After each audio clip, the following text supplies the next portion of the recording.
stani, moram te mitati. Ljudi, samo da vam kažem, Faćo samo nešto obeća, on je čitavom Balkanu obećao nešto.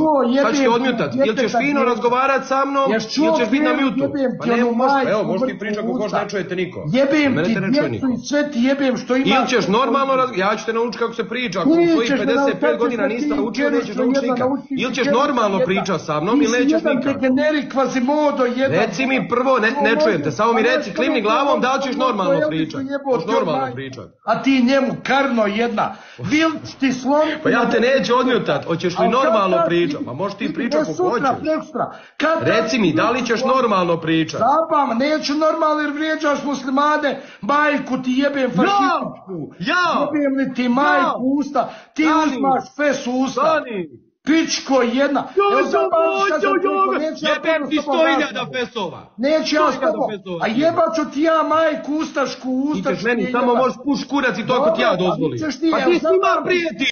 Pa ti su ti mrtvi što si ti pobio. Svima ti prijetiš jebeš majke. Jel te nije sramota u svojih 55 godina se tako ponašaš sa nekim ko ima 30? Vidi ovo, ja imam 60 godina. Pa jel te nije sramota? Ovako s jednom rukom s tobom pobiti.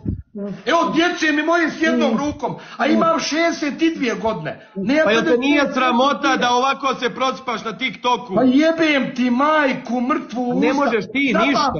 Vilčuš te slomiti na 10 mjesta. Evo zapamti šta sam trebao. Aj obećaj. Obećavam ti.